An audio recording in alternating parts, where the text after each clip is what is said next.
जय हिंद दोस्तों, आप सबको इंडिया में जान पर स्वागत है। दोस्तों, आप सब जानते हो अब रशिया यूक्रेन जंग 2 महीने के ऊपर हो गया है और अब दोनों साइड से एक तरीके से आप कह सकते हो ज़्यादातर यूक्रेन को बहुत ज़्यादा नुकसान हुआ है और रशिया का जिस हिसाब से एक तरीके से आप कह सकते हो हमला कर रहा है या फिर प्लानिंग किया था, वो जो उनका रशिया का प्लान था कि वो एक नवो रशिया करके एक अलग कंट्री बनाएगा और एक तरीके से एक बफर जोन बनाएगा, आप कह सकते हो जॉर्जिया और क्रीमिया साइड में, जो एक तरीके से यूक्रेन और मेन रशिया के लैंड में बीच कुछ एरिया होगा जो पहले डोनाबास एरिया हुआ करता था। अब वो बिल्कुल एक्सटेंड हो रहा है। अब वो एक तरीके से रशिया के कब्जे में वो जमीन आ गया है। अगर जंग और ज़्यादा देर तक चला तो और भी बहुत सारा लैंड जो यूक्रेन का होगा वो रशिया के कब्जे में आ जाएगा। अब अगर आंकड़े के हिसाब से बात करें तो अब प्रेजेंट टाइम में यूक्रेन की 20% जमीन रशिया के पास है और बाकी जो इंपॉर्टेंट एरिया है उसमें इतना तबाही मचा हुआ है कि यूक्रेन को उस एरिया में रिबिल्ड करने में 20-30 साल तो लग ही जाएगा। लेकिन आज हम बात करेंगे यूक्रेन के एक मिसाइल के बारे में। आप सबको पता होगा 15-20 दिन पहले यूक्रेन वो क्रूज मिसाइल जो नेपच्यून क्रूज मिसाइल है उसका इस्तेमाल करके रशिया की जो मोस्कोवा शिप्स है उसे डुबा दिया था ब्लैक सी में। आज मैं आपको बताऊंगा क्या यूक्रेन का जो नेपच्यून क्रूज मिसाइल है वो क्या हमारा ब्रह्मोस क्रूज मिसाइल से ज़्यादा बेहतर है। जानने के लिए आप आखिर तक के वीडियो को देखते रहिए और ज़्यादा से ज़्यादा लाइक शेयर करना बिल्कुल मत भूलिए। देखिए, आप मेरे पीछे क्रूज मिसाइल देख सकते हो, यूक्रेन का जो नेपच्यून क्रूज मिसाइल है जो आप एक तरीके से कह सकते हो बहुत काफ़ी नया मिसाइल है। 1 साल पहले ही यूक्रेन की सेना में ये शामिल हुआ था और 2014 में ये मिसाइल का बनना शुरू हो गया था। ये आप मेरे पीछे ब्रह्मोस मिसाइल को देख सकते हो जो भारत और रशिया दोनों मिलाकर बना रहे हैं। मतलब इसमें भी एक तरीके से रशिया का हाथ है और जो नेपच्यून क्रूज मिसाइल है उसमें भी एक तरीके से कह सकते हो रशिया का ही हाथ है, क्योंकि Neptune cruise missile KH-35 missile की बेस पर बना था और KH-35 सोवियत अर्जिन का ही मिसाइल है।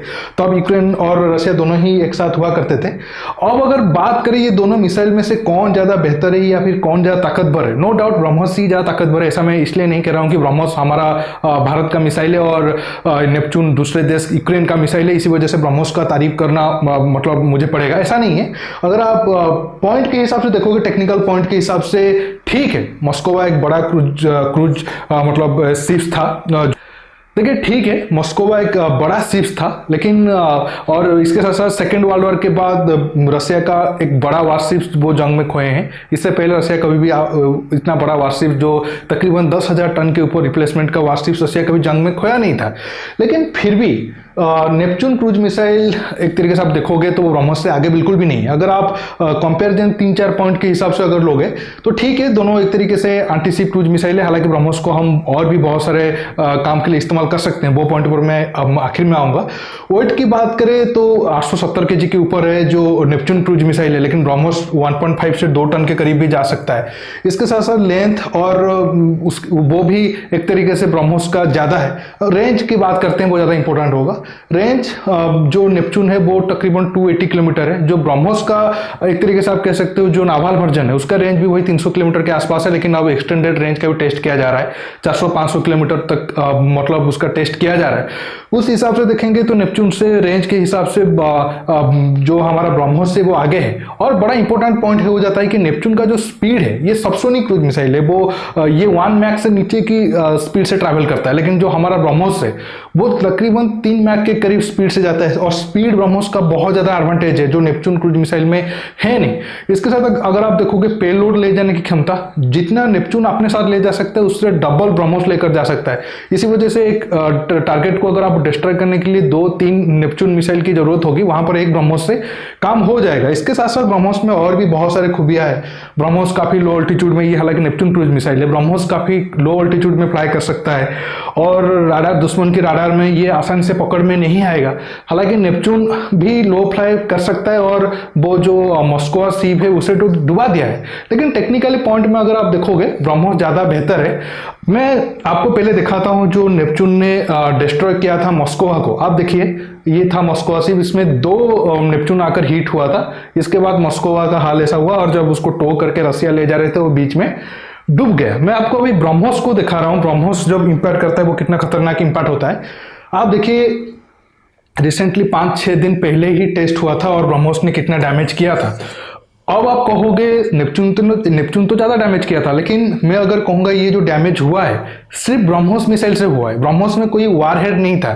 पिछले वाले इमेज में आप देखो जो सीप से रसिया का, उसमें उसको 2 नेपच्यून मिसाइल आकर हिट हुए और उसमें वारहेड थे, फिर भी फ्रंट का एरिया आकर डैमेज हुआ और जब उसको टो करके ले गए थे तो बीच में ये डूब गया।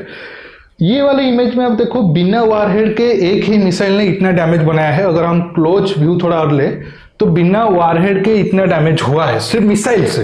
अगर उसमें वारहेड होता तो और वो जाकर बीच में फटता तो ये जो डाउन वाला एरिया है और अप वाला एरिया है वो बिल्कुल 2 हिस्से में शिप्स को तोड़ देता।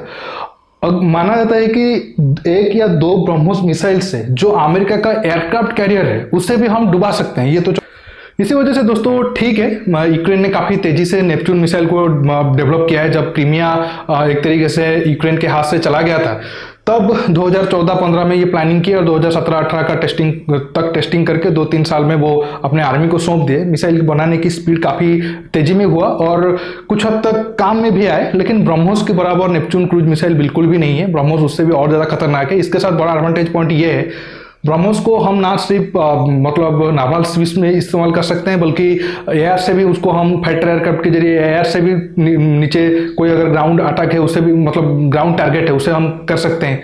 और हमारा आर्मी भी जो वो लैंड बेस है वहाँ से भी हम मतलब टारगेट कर सकते हैं ब्रह्मोस मिसाइल को इस्तेमाल करके। लेकिन जो नेपच्यून क्रूज मिसाइल है उसका लिमिटेशन है, हम उसे तीनों सेनाओं में इस्तेमाल नहीं कर सकते हैं। इसके साथ साथ आप सब जानते हो जब ब्रह्मोस गलती से भी फायर हो गया था तो पाकिस्तान के अंदर 140-150 किलोमीटर तक अंदर चला गया, फिर भी पाकिस्तान को पता नहीं चला। और वो वारहेड से आप अंदर ला सकते हो पाकिस्तान को तब कितना नुकसान हुआ था, वो घर वगैरह और कितना डैमेज हुआ था। हालांकि किसी का जान नहीं गया था, बिना वारहेड के वो सिर्फ मिसाइल से कितना नुकसान हुआ था।